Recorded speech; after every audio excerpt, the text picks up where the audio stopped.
So I wasn't like planning on making a video about this. Everybody else and their mama's doing it, but like I kind of have some thoughts. So here we are. Why is Chick-fil-A changing their fry recipe? Are you kidding me? Like it's a class. Oh wait, hold on, this is the wrong video. My bad. Yeah, the Nintendo Switch 2. So let's take a look at this trailer real quick. I got thoughts for some odd reason. You know, the Nintendo Switch 1 was pretty cool. It was kind of genius. Like everybody loved it. I thought immediately this was going to be a generation defining console, and I was right. No Nostradamus over here. Like who, of course I was right. It's a genius piece of technology. The Steam Deck came out, the Lenovo Legion Go came out or whatever. Honestly, it goes all the way back to Gunpei Yokoi with the Game & Watch, if we're being for real. People like little devices they can take on the go. It makes sense. But anyways, Nintendo Switch 2, let's look at this thing. I'll be honest with you, this announcement is like nothing special. It's surprisingly like an iPhone announcement. Like I don't understand why we're going in the direction that we did. But you know, they're showing the console. It makes sense. So the thing's bigger, right? Screen size is bigger. It's great. I like that. More round, I guess. I don't really care. We're adding like extra USB ports, which I think is neat. We got the headphone jack. That's cool. Kickstand. It can go back a little bit more. Can it do this? You know, remember that meme from 2017? Why are we changing the colors of the Joy-Cons? I don't know. Mine was already gray to begin with, but I did kind of like the red and blue Joy-Cons. We're also switching from the switch. We're also not like sliding that thing on that thing, you know? Yeah, so yeah, it like clicks in there now with magnets. There's a mouse thing that they got going on here.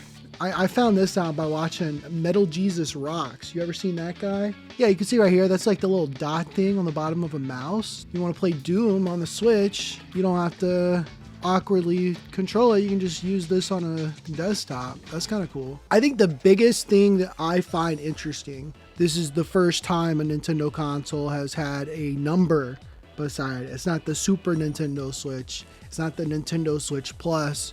It's not the Nintendo Switch U, it's the Nintendo Switch 2, which is kind of fascinating because what it could mean, and honestly, this is where I think Nintendo is going to go now, the Nintendo Switch 3, the Nintendo Switch 4, the Nintendo Switch 5.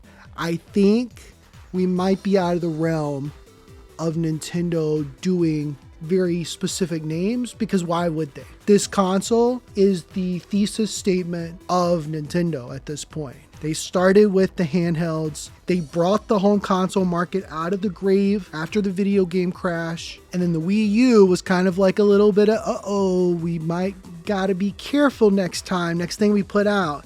But the Wii U even was like a little bit of that handheld vibe. You can play it on the gamepad. You don't have to use the TV. So the natural step of the evolution was Nintendo Switch. It was a massive success. They sold millions of these things. Then they put out the Nintendo Switch Lite. Then they put out the OLED.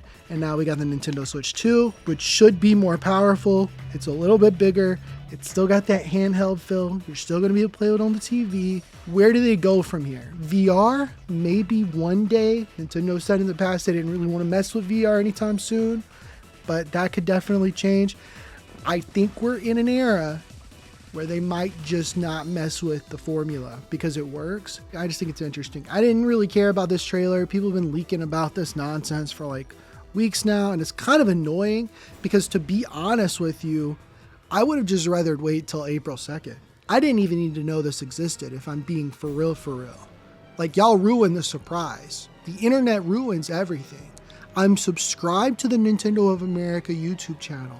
I get these announcements in my sub box. I didn't need to know from Twitter or Reddit or a bunch of Nintendo YouTubers that this thing was going to be dropped, because now we know. And they told us everything we needed to know from this trailer other than the technical specs of it.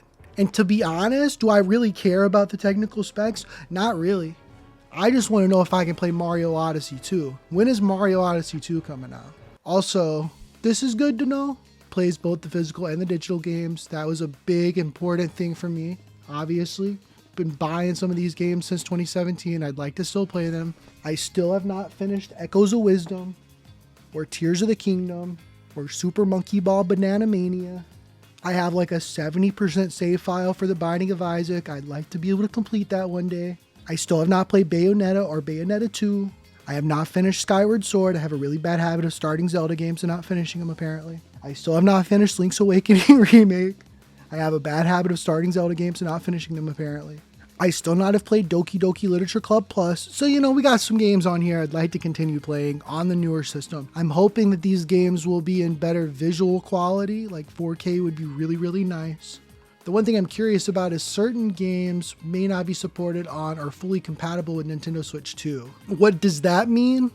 I'm guessing Nintendo Labo. I'm guessing things like Ring Fit Adventures. I saw somewhere that maybe they don't have an IR camera on the Joy-Cons anymore. So maybe you can't play, what's that game called? Hold on. It's a Pivotal Switch game. It launched alongside the console.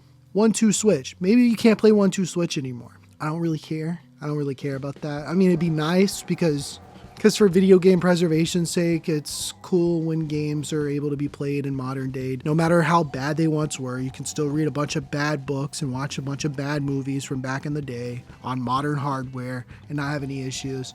So all this to say, they need to bring Connectimals from the Xbox Connect back to... I have to emphasize, this doesn't necessarily come from a place of anger. You have to understand that.